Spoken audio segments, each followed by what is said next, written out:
So I'm Kate. I know many of you all know me already. I'm the head of participation at Contact, and I'm here with Joe. Do you want to say hi? Hi, my name's Jo. I'm one of the co-chairs at NNPCF, and my region is the East of England. Thank you, Joe. So we're here today to talk to you about parent care forums responding to consultations and inquiries. But before I talk about the purpose of the session and introduce everything, I'm just going to go through a few of the housekeeping points. Helen's already done some of them. Thank you, Helen. But just a reminder that we're recording today and we're going to upload that recording to the YouTube channel for parent care forums and the handbook as well for parent care forums. So if you don't want to be on the recording, as Helen said, please do switch off your camera. We have designated some time for questions, but if you need to ask something at another time, you still can by voice or by chat. Please keep yourself muted if you aren't talking to help us minimise background noise. Some participants may be using AI note taking or transcription tools during the session. And at the end of the session, we'll send you a link to a short feedback survey. We'll put that in the chat. Please do complete it because your views and ideas are really important to us to help us improve. So we've got a little diagram there because if anyone's not used to using Zoom, because I think a lot of us use Teams quite a lot now, just letting you know where all the key symbols are and, to help you along if you need it. I know many people will be much more competent in it than I am. So before we go on to the next slide, I just wanted to sort of introduce the purpose of the session today. So we're going to talk about parent care forums and how they can respond to consultations and inquiries. We're not talking specifically about the SEND consultation. We're talking about generic tips about how to respond and the best ways to respond. We have written some guidance, and Helen's going to put a link to that guidance in the chat. So this content is telling you a little bit about that guidance and what's in it. And at the end, there is an opportunity if you wanted to feedback on any of that guidance. You're probably not going to read it during the session, but if you wanted to read that and you have any other suggestions or questions around that guidance later on, you will be able to input. Okay. I'll hand over to Joe. I don't know if you want to say anything more about the purpose of today, Joe, just bearing in mind that the white paper and the SENT consultation is out and about and is a hot topic, of course. Absolutely. And what we were doing is we were inviting parent care reforms to come and join NMPCF at our SEN Reform Community of Practices. And if you've got any questions around the SEN white paper, it's the SEN consultation document for the school's white paper. That's the place to come, and we can support you in terms of your questions and discussion around the reforms. As I said, this session is purely going to be about how to support you for doing both consultations and inquiries, which I'll let Kate explain the difference to you for. So yes, so the new guidance starts out with a bit of information about what actually is a consultation and inquiry. So a consultation, generally speaking, is a formal process where a public body asks for views before making decisions. So that could cover changes to local SEND services, eligibility, health social care strategies, national policy legislation, funding formulas, inspection frameworks, parliamentary inquiries. Inquiries are different. They are about a major issue that's affecting the public, often something that's already happened, and then it does a deep dive on that. So investigations into safeguarding practice or serious incidents. So parent care forum responses really matter to any of these things, consultations or inquiries. And that's because parent care forums reflect the lived experience of many families and they reflect the collective and the thematic views, so the key topics from across your local area, which is a massive strength. And government consultations especially, all consultations probably related to SEND.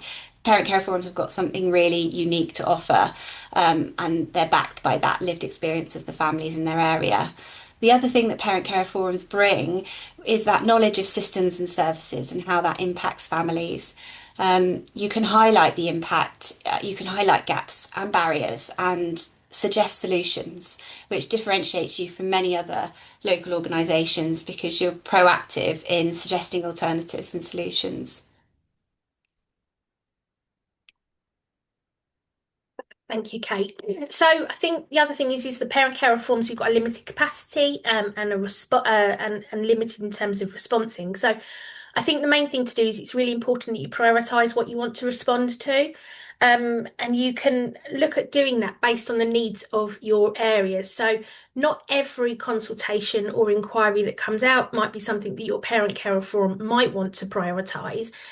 For instance, if there is a consultation on incontinence, for instance, and none of your family feedback is in relation to that matter, that might be a consultation that you wouldn't want to prioritise.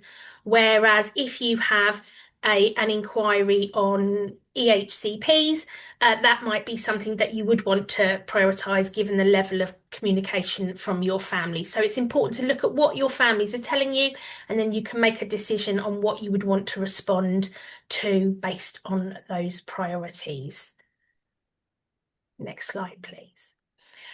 So what we would normally suggest is prepare to respond. So if you're going to respond on behalf of your parent carer forum, it's good practice only to do one response per organisation. And we would suggest that you agree internally in your steering group who is going to make that response on behalf of your parent carer forum. It's really important to read the guidance carefully. Different consultations and different inquiries might give you different questions and different guidance on how to submit your information. Some might be by email, some might be on an online portal. So some might give you instructions about whether to put your details in your submission or whether it goes outside of the submission.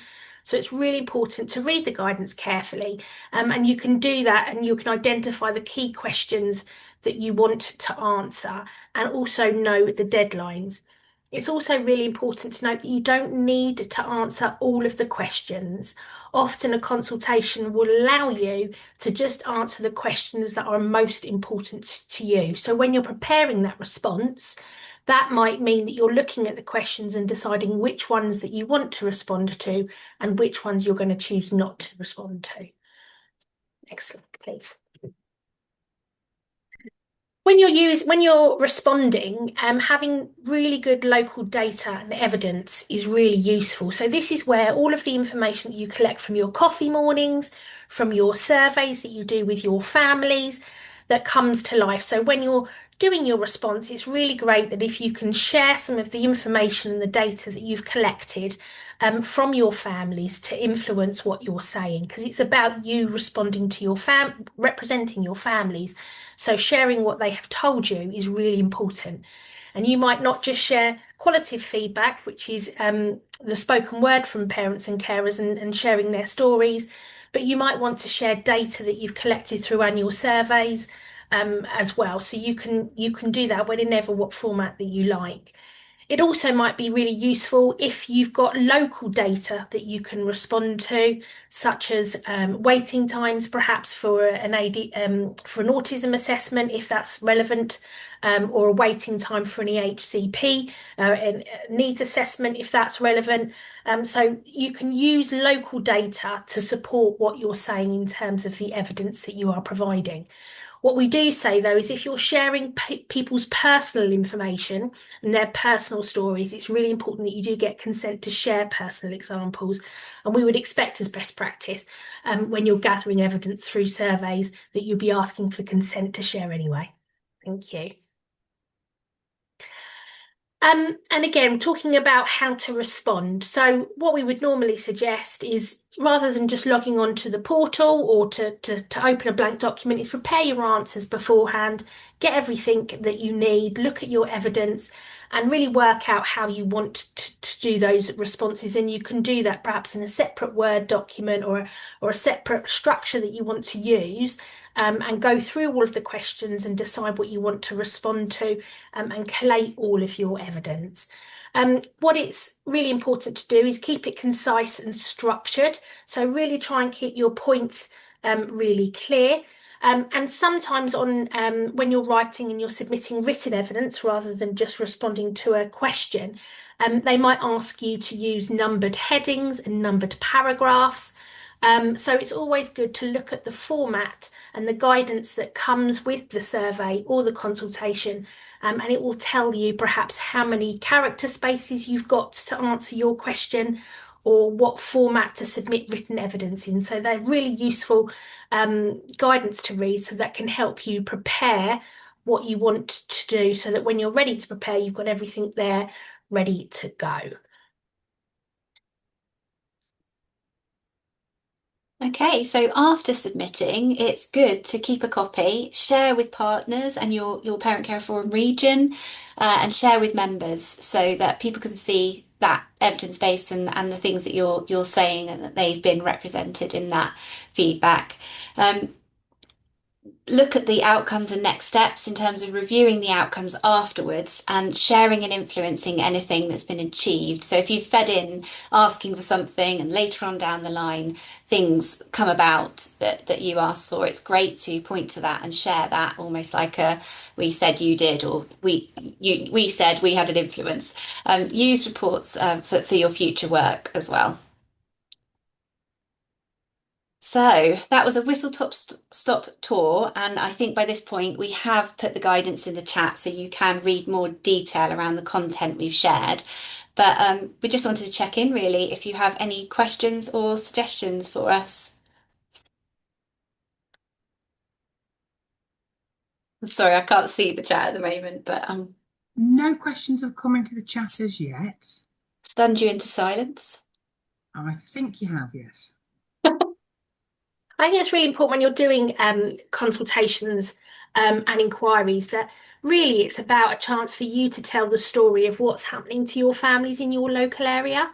And that can be really different from other areas. So what, for instance, a forum might say in North East England might look really different to what a forum is saying in the east of England. And so it's really important that you can localise that and share the feedback that's coming from your area. You can often sometimes see people sharing, especially on larger ones, or an example of what you could submit. You have to be really careful with submitting submissions that other people have written. Sometimes in the small print of a consultation or inquiry, it will say that duplicate submissions, even though they come from different organisations, but where the format and the content is exactly the same, they might not necessarily count those. So it's really good to use those, often really good examples from other organisations and charities, and groups that's supporting an area, to look at that and think, how can I localise that and explain what's happening to my families in my area, and to represent that from what your families are telling you. I don't know if anyone's got any questions. How can we reach multicultural families that don't speak or read English easily? Um, I think the difficulties is that obviously you collating information, where what we're talking about here is how you're responding to information. Um, in terms of consultations and inquiries, often they will come out in English. Local authorities sometimes will offer a service where you can change information into people's local into their local dialect and speech. But that's not something that is done very widely. And it's difficult, I think, for individual parent carers. I know some of our parent carer forms can have up to 72 languages within their local area. And so for a parent carer forum to translate a survey or inquiry in terms of the questions into everybody's local language could be really difficult. But I think it's really good to work with local organisations and charities that support local demographics of communities, such as churches, local charities, that will be able to support families in terms of translating that. I'm not sure if that would really help. Sorry, Jamie. No, I think it's a really good question more widely. I think Pearl, did you have your hand up, Pearl? No, that's okay. Sorry. No, I was just thinking it's not just about consultation inquiries, is it, that question, which I know you're sort of saying, Joe. It's about reaching and making sure that that information is available for people to feed in. So I think it depends on what you're doing, and we probably have separate information, I would say, on reaching underrepresented groups and opportunities to engage in that. And we'll look at that more, I think, in the coming financial year to make sure we've got more opportunities between us to talk about strategies around that. So Sue has her hand up, and then Pearl also put her hand up. One of the things that we do is actually link other parents that are from that community who can speak English. And then we link them up with the person who can't speak English. And the kind of the other positive thing about that then is that you're linking other parents up that may have similar issues and they get to know each other and support each other in a different kind of way. And that we've seen that work over the years, to be quite honest with you. And it's a simple way of just connecting people, which is, we found really good. Brilliant, Sue. And I think that's really what a great reason because where parent care reforms are really well served because if you know your local area and you know the voluntary groups, you know the church groups that exist within Yeah. that group, the different organisations that are supporting families and children and young people, for you to be able to network with them. Often you will have people within those groups that, as you said, will speak the different languages and will be able to open that bridge and connect families. So it's a really important role for parent carers to be working within their local communities. So Pearl was next. Yeah, thank you for the presentation. It was really helpful. One thing that is on my mind is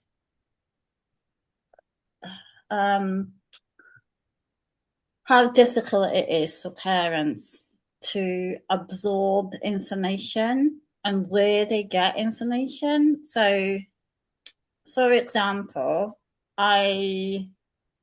the other day I was speaking to a parent and I just happened to say and this is something I'm not quite so we've developed Padlets from the forum for parents to so it's like broken down into the tiers because we decided that was the best way. For example, I know this is not particularly about the same thing. But with the consultation, it sometimes is helpful to look at the questions and how many screens it's broken down to, for example, on a mobile device. So like I was able to say to the parent, right, well, actually the questions, the 40 questions, for example, are over around about 9 or 10 screens. And I just said, like you said, don't have to answer every single one, just answer what you want to answer and answer as much as you want to answer. So, it's not the I'm just really trying to encourage because I notice what's happening is rather than reading it for themselves, they're going, oh well, so and so said whatever, so I just agree with that with them. which is a useful thing as well. But it's this I really worry about not reading. Our parents not being able to read, or not that they're not able to read, but it's like the mental energy required to read, I think, and trying to help them with that. And I think we're doing the consultations from the PCF. Sometimes the PCFs aren't always listed, like it'll say local authority teachers, but it won't actually list PCF. So I guess I think that's why it's really important. I think that parent carer forums are there and speaking with their families to be able to help them to understand the information. And I think that it's also really important, like you said, Pearl, to read the questions because often we'll have a consultation or inquiry that comes out. And the information that you want to change might not necessarily be something that the consultation, for instance, is going to look at. So we can see that in the current SEN Reforms white paper. So often there'll be a big document with lots of information, but the questions might not be about the whole document and you might not be able to influence the whole document. So it's also really important, I think, to be able to, as a parent carer forum, to be able to pick up what is it I can influence in terms of this consultation, and really being able to empower your parents to think about that. because you're quite right, Pearl, it's a lot of information, and sometimes people will just hear what somebody else has said and then adopt that as their view, which, like you said, is really great for some, but some will need more of that information, because if they've got all of the information, they might have a slightly different view on what they would want as the outcome of that consultation. Exactly. Yeah. Thank you. Yeah, definitely. And I was just thinking as well, there is only so much you can do as a forum. So you might try and explain things, you might try and recommend reading the questions, but in terms of the individual parent carers responding, um, they will respond in the way they decide. I think it's when you think about your forum response, like that we're talking about here, and your collective response, that enables you to perform your role in that's very evidence-based and based on the lived experience that you know. And then there's the other side of it, which I think from a foreign point of view, the main thing you can do is signpost to good information, or you might break things down yourself if you decide there's no obligation for you to do that, but that is what you can do. I think that's the best way to do it, because there is also a lot of misinformation out there, and that's happening wider than just the SEN consultation. So that's something that families, they'll be looking about at lots of different sources, but the strength of the Parent Care Forum is that you can have those conversations with people. Absolutely. And another thing that we can also look at is the use of AI in terms of consultation responses. I think AI is really good in terms of helping you shape your response, not with the content, but say, for instance, you've never written a consultation response, and you've got to submit that in writing, and it asks you to give numbered paragraphs. You can ask AI to sort of support you to structure your document or your response into a numbered paragraph and heading document. You can also ask it to give you some tips and tricks.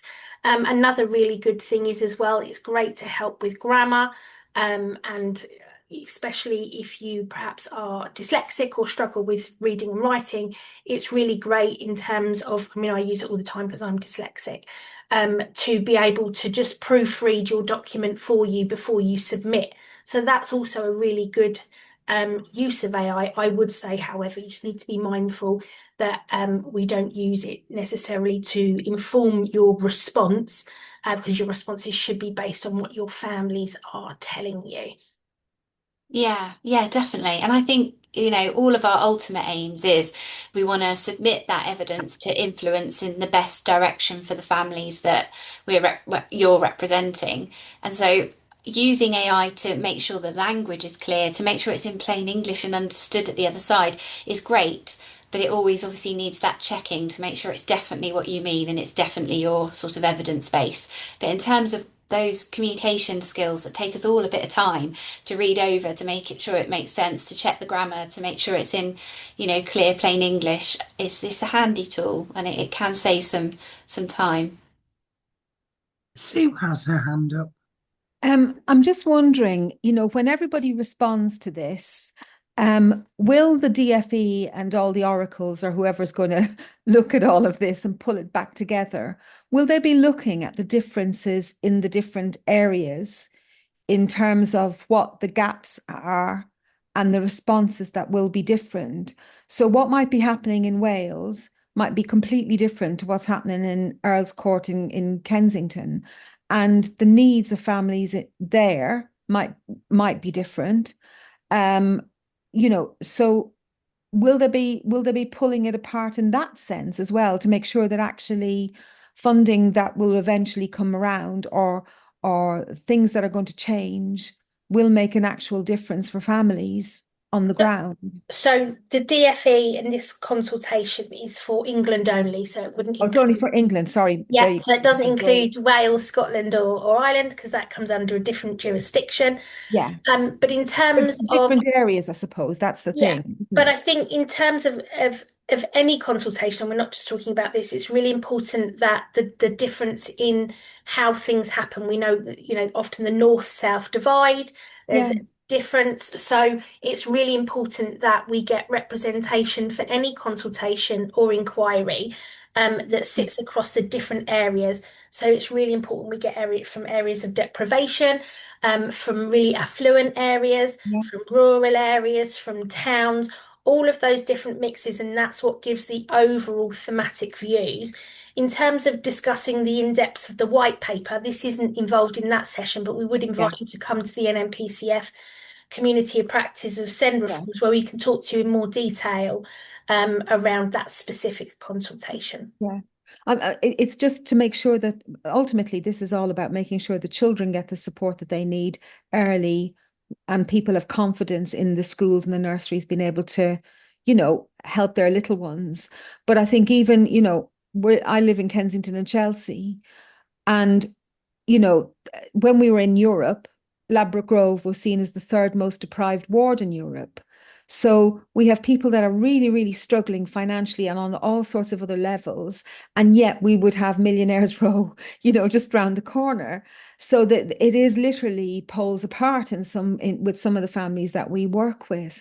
So I think it's really important that that core offer, and in some ways, also that the schools and the colleges and everywhere are really what's the word, um open and transparent about the training offers that they access in relation to SEND, and how that then feeds back, because what we're finding is they're getting the training, but they're not being open about it.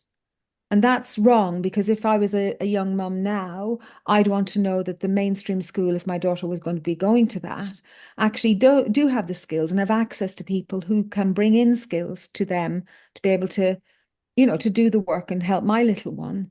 But this is something I think across the country, from what I'm hearing from other parents, that actually the schools are not coming out and saying, well, we have speech and language therapy coming in here. We have OT, we have Yeah, physio, and I without a think plan even, yeah, you and know? I think that goes more into the wider of the white paper and those Yeah, just on other sessions. This is purely just so that we can support people to responding to respond. any consultation Yeah. or any inquiry. So we've had the Okay. Education Select Committee requires been inquiries on mental health and wellbeing. So it's Yeah. really just tips and tricks in terms of that. But Yeah. those sorts of questions are really valid and important.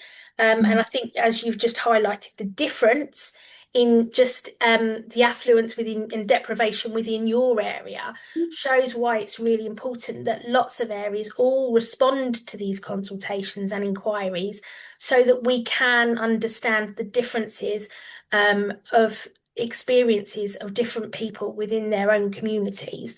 And it is having all of those experiences shared, and understanding the lived experience of all of the different communities across England, that is really important to hear, to give the best possible outcome of any inquiry or consultation, if changes are made because of it.